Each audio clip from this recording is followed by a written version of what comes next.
کسی که کافر را بعد از لا اله الا الله گفتن به قتل برساند.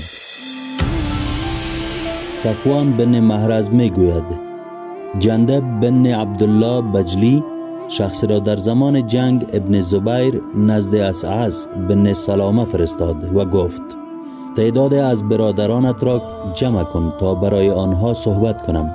اسعد قاصد فرستاد و آنها را جمع کرد. هنگامی که جمع شدند، جندب که کلاه بلند و زرد رنگ پوشیده بود آمد و گفت به صحبت خود ادامه دهید تا نوبت من برسد. هنگامی که نوبت به او رسید کلاه را از سرش برداشت و گفت من نزد شما آمدم تا صرفاً از پیامبر شما برایتان سخن بگویم. رسول الله صلی الله علیه و سلم گروه از مسلمانان را به سوی قومی از مشرکین فرستاد. مسلمانان و مشرکین در برابر هم قرار گرفتند. یکی از مشرکین هرگاه می‌خواست مسلمان را هدف قرار دهد او را هدف قرار می‌داد و به قتل می‌رساند. در این اثنا مردی از مسلمانان خواست که او را غافلگیر نماید.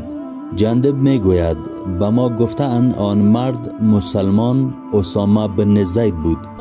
به هر حال هنگامی که مرد مسلمان شمشیرش را بلند کرد آن فرد مشرک لا اله الا الله گفت ولی آن مرد مسلمان او را به قتل رساند. سرانجام بشارت دهنده فتح و پیروزی نزد رسول الله صلی الله علیه و سلم آمد. آن حضرت صلی الله علیه و سلم در مورد جنگ از او پرسید. او اخبار جنگ را برایش توضیح داد. همچنین شیوه برخورد آن شخص مسلمان را به اطلاع رسول الله صلی الله علیه و سلم رسانید. آن حضرت صلی الله علیه و سلم او را فرا خواند و ماجرا را پرسید و فرمود چرا او را به قتل رساندی؟ او گفت یا رسول الله او مسلمانان را تارمار کرد و فلانی را کشت و چند نفر دیگر را نام برد. لذا من به او حمله کردم. اما هنگامی که چشمش به شمشیر افتاد لا اله الا الله گفت. رسول الله صلی الله علیه و سلم فرمود آیا او را به قتل رساندی؟ گفت بله. رسول الله صلی الله علیه و سلم فرمود روز قیامت هنگامی که لا اله الا الله بیاید با آن چی کار میکنی؟